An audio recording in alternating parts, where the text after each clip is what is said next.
तो finally NDA की बैठक अब खत्म हो चुकी है और एनडीए की बैठक खत्म होते होते कुछ हद तक तस्वीर भी क्लियर होती हुई नजर आ रही है। इंडिया की बैठक अभी भी जारी है। एनडीए की जो बैठक हुई थी उसमें 16 पार्टियों के 21 नेताओं ने हिस्सा लिया। नीतीश कुमार और चंद्रबाबू नायडू भी। अस्सलामुअलैकुम, नमस्कार दोस्तों, आप लोग का बहुत बहुत स्वागत है आज के इस वीडियो में। और आज के वीडियो में दोस्तों इंडिया अलायंस के बारे में और एनडीए के बारे में आप डीपली जानने वाले हैं कि इनके माइंड में क्या चल रहा है, अभी का माइंड सेट क्या है इस हिंदुस्तान को लेकर। चलिए दोस्तों आज के इस वीडियो को चालू करते हैं विदाउट भाषण के। तो फाइनली एनडीए की बैठक अब खत्म हो चुकी है और एनडीए की बैठक खत्म होते होते कुछ हद तक तस्वीर भी क्लियर होती हुई नजर आ रही है। इंडिया की बैठक अभी भी जारी है। एनडीए की जो बैठक हुई थी उसमें 16 पार्टियों के 21 नेताओं ने हिस्सा लिया।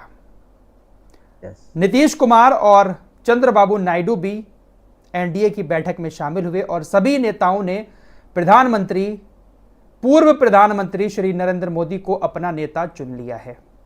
प्रधानमंत्री उनको नहीं माना है बल्कि अपना नेता उन्होंने चुन लिया है कि अगर शपथ ग्रहण होता है तो हमारे देश की सरकार प्रधानमंत्री मोदी चलाएंगे। बाकायदा एक सर्वसम्मति से एक लेटर भी जारी किया गया है। सबसे पहले आप लोगों को वो लेटर दिखा देता हूं कि इस लेटर में क्या कुछ लिखा है, उसके बाद आगे क्या होने वाला है वो भी आपको जरूर बताऊंगा। ये जो लेटर आपकी स्क्रीन पर है प्रस्ताव, इसमें लिखा है कि भारत के 140 करोड़ देशवासियों ने पिछले 10 वर्षों में आदरणीय प्रधानमंत्री श्री नरेंद्र मोदी जी के नेतृत्व में एनडीए सरकार की जन कल्याणकारी नीतियों से देश को हर क्षेत्र में विकसित होते देखा है। बहुत लंबे अंतराल लगभग 6 दशक के बाद भारत की जनता ने लगातार तीसरी बार पूर्ण बहुमत से सशक्त नेतृत्व को चुना है। हम सभी को गर्व है कि 2024 का लोकसभा चुनाव एनडीए ने आदरणीय श्री नरेंद्र मोदी जी के नेतृत्व में एकजुटता से लड़ा और जीता। हम सभी एनडीए के नेता आदरणीय श्री नरेंद्र मोदी जी के सर्वसम्मति से अपना नेता चुनते हैं। श्री मोदी जी के नेतृत्व में एनडीए सरकार भारत के गरीब, महिला, युवा, किसान और शोषित, वंचित व पीड़ित नागरिकों की सेवा करने के लिए प्रतिबद्ध है। भारत की विरासत को संरक्षित कर देश के सर्वांगीण विकास हेतु एनडीए सरकार भारत के जन जन के जीवन स्तर में सुधार लाने के लिए कार्य करती रहेगी। प्रस्ताव सर्वसम्मति से आज दिनांक 5 जून 2024 को नई दिल्ली में पारित हुआ। प्रस्ताव पारित हो चुका है। सभी नेताओं ने प्रधानमंत्री नरेंद्र मोदी को अपना नेता चुनते हुए इस प्रस्ताव पर हस्ताक्षर कर दिए हैं। दोस्तों, ये तो सिर्फ अभी इस बैठक में प्रस्ताव पास हुआ है और इस बैठक में ही नेताओं ने अपना अपना नेता चुना है। अब जो ऑफिशियली औपचारिक तौर पर प्रधानमंत्री को कुर्सी पर बैठाने वाली बात जो होगी, जिसपे सिग्नेचर किए जाएंगे ठीक तरीके से और किसको कौन सा पद दिया जाएगा, वो चर्चा परसों 7 तारीख को एक बैठक में होगी। उसी में तय होगा कि किसके पास कौन सा विभाग जा रहा है। प्रधानमंत्री नरेंद्र मोदी जो शपथ लेंगे उसको लेकर भी परसों ही आखिरी फैसला होगा, लेकिन परसों तक कुछ भी खेला हो सकता है। नीतीश कुमार, चंद्रबाबू नायडू बड़े बड़े पद मांग रहे हैं, ऐसी खबरें सामने आ रही है। कोई गृह मंत्रालय मांग रहा है, कोई उप प्रधानमंत्री बनने की बात कर रहा है। अभी तक ये बात सामने नहीं आई है कि किसको कौन सा पद दिया जाएगा। इस बारे में चर्चा परसों 7 तारीख को होगी। एनडीए की एक और बैठक होगी, उसमें तय किया जाएगा किसको कौन सा पद दिया जाएगा। लेकिन उससे पहले इंडिया के पास मौका है नीतीश कुमार और चंद्रबाबू नायडू को तोड़ने का। लेकिन सभी एनडीए के नेता अपनी अपनी तरफ से यह बात कह चुके हैं कि हम अपना नेता प्रधानमंत्री को मानते हैं और हम एनडीए के साथ ही रहेंगे।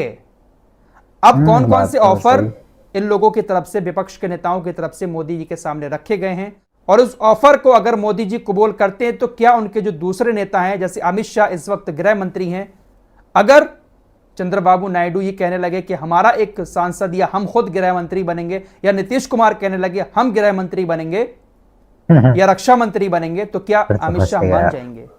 अब ये सब परसों तक होगा। कल का दिन बीच में है, आज की रात बीच में है। एनडीए अब इन लोगों को मनाने में लगी हुई है, इन लोगों को अपने पास रुकने के लिए कौन सा पद दिया जाए। लेकिन इंडिया अभी हार नहीं मान रहा है। इंडिया गठबंधन की बैठक हो रही है। हो सकता है कि इंडिया गठबंधन कोई बड़े ऑफर नीतीश कुमार और चंद्रबाबू नायडू के सामने रख दे।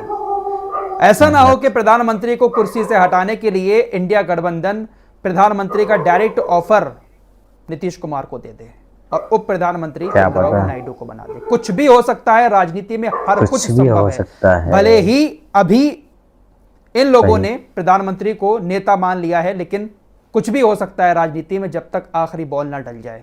आखिरी बॉल डाल दी जाती है, मैच जीत भी लिया जाता है, लेकिन इसके बाद भी राजनीति में कभी भी उलटफेर हो सकता है। लेकिन अभी तो शपथ ग्रहण भी नहीं हुआ है। अभी ये जो परसों तक का समय है, 8 तारीख को शपथ ग्रहण होना है। 8 तारीख तक अपना दावा पेश करना होगा इंडिया को भी और एनडीए को भी कि वो अपनी सरकार बना रहे हैं। तो 7 तारीख को सब क्लियर होगा एनडीए का। इससे पहले अगर इंडिया तोड़ना चाहे तो किसी भी तरह से उनको तोड़ सकती है। अब जो नेता हैं एनडीए के, उनका कहना है, चिराग पासवान 5 सीट पर लड़े थे, 5 सीटों जीत गए। उन्होंने कहा कि देखिए हम लोग 5 सीट पर लड़े और 5 जीते। हमारे प्रधानमंत्री जी जल्द शपथ लेंगे, यानी नरेंद्र मोदी जल्द शपथ लेंगे। ये हैं जयंत चौधरी, ये भी पहले तो बहुत खिलाफ थे बीजेपी के, लेकिन फिर ये भी पीछे पीछे एनडीए में शामिल हो गए। इन्होंने कहा कि नीतीश कुमार ने इंडिया छोड़ने का फैसला लिया था, उनके फैसले से ही प्रेरित होकर हम एनडीए के साथ आए। नीतीश कुमार ने मुझे और सीखने का मौका दिया। ये मैं उम्मीद करता हूं एनडीए के साथ लड़े हैं और एनडीए के साथ ही खड़े रहेंगे। ये एकनाथ शिंदे हैं, इन्होंने कहा कि मोदी जी को हम समर्थन देने के लिए आए हैं। कुछ लोगों के पास आंकड़े नहीं है, वो मुंगेरी लाल के हसीन सपने देख रहे हैं। तो ये जो तमाम छोटी छोटी पार्टियां हैं जिनके पास 2, 4, 5 सीटें गई हैं, ये भी ये बात कह रहे हैं कि हम एनडीए के साथ जुड़े रहेंगे। लेकिन बात वही है, नीतीश कुमार और चंद्रबाबू नायडू क्या वाकई में अभी वो पूरा समर्थन प्रधानमंत्री नरेंद्र मोदी को दे रहे हैं? ये बात तब तक फाइनल नहीं होगी जब तक पूरा मामला सामने नहीं आ जाता कि आखिर इन लोगों की जो मांग है उसको बीजेपी पूरा कर रही है या नहीं कर रही है। इंडिया गठबंधन भी अभी बैठक कर रहा है और हो सकता है कि इंडिया गठबंधन कुछ बड़े बड़े ऑफर रखे, और इंडिया गठबंधन रखेगा जरूर। सत्ता को हटाने के लिए, सरकार को बदलने के लिए इंडिया गठबंधन कोई भी रिस्क ले सकता है, कोई भी ऑफर इन लोगों को दे सकता है। समर्थन देते हुए प्रधानमंत्री मोदी को अपना नेता चुनते हुए प्रस्ताव जरूर पारित हो गया है, लेकिन यह प्रस्ताव डस्टबिन में भी जा सकता है। यह फाइनल प्रस्ताव नहीं है, सरकार बनाने का दावा नहीं है। अभी विभागों का भी बंटवारा होना बाकी है, लेकिन तस्वीर कुछ हद तक क्लियर होती हुई नजर आ रही है। जब प्रस्ताव पास हुआ है, समर्थन दिया है, तो कहीं ना कहीं जो शर्तें हैं नीतीश कुमार और चंद्रबाबू नायडू की, उसको बीजेपी ने माना ही होगा, तभी तो इतनी बड़ी बात समर्थन दिया है। फिलहाल सोशल मीडिया पर भी काफ़ी सारी चीज़ें ट्रेंड हो रही हैं। कहा जा रहा है कि ये लोग जो हैं नीतीश कुमार और चंद्रबाबू नायडू, ये गृह मंत्रालय मांग रहे हैं, रक्षा मंत्रालय मांग रहे हैं, वित्त मंत्रालय मांग रहे हैं, रेल मंत्रालय मांग रहे हैं, परिवहन मंत्रालय मांग रहे हैं और ऊर्जा मंत्रालय भी मांग रहे हैं। इतनी बड़ी बड़ी चीज़ें मांग रहे हैं, तो इस वक्त जो बीजेपी के बड़े बड़े नेता हैं जिनके पास ये सारे मंत्रालय हैं, वो क्या करेंगे?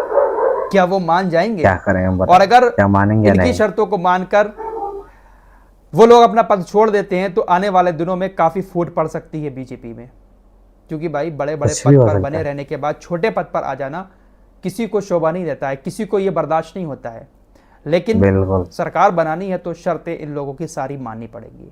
फिलहाल 100 बात की एक बात अब ये है, मोदी सरकार अब अपने दम पर नहीं चल सकती। अब कुछ भी फैसला करने से पहले, कोई भी कानून लागू करने से पहले सबकी सहमति लेना जरूरी हो जाएगा। 2014 और 2019 में अपनी मर्जी के मुताबिक बीजेपी ने सभी नेताओं को अपने अपने पद दिए थे। नीतीश कुमार को एक बहुत छोटा सा पद 2019 में दिया था। नीतीश कुमार उस वक्त भी एनडीए में थे, लेकिन जब चुनाव हुआ बिहार में, एनडीए के साथ ही लड़े, बाद में एनडीए को छोड़कर तेजस्वी यादव के साथ चले गए थे। नीतीश कुमार ने वो पद नहीं लिया था, लेकिन अब नीतीश कुमार की चलेगी भाई साहब, वो जो मांगेंगे उनको देना पड़ेगा, और ये सरकार भी ऐसे ही चलेगी।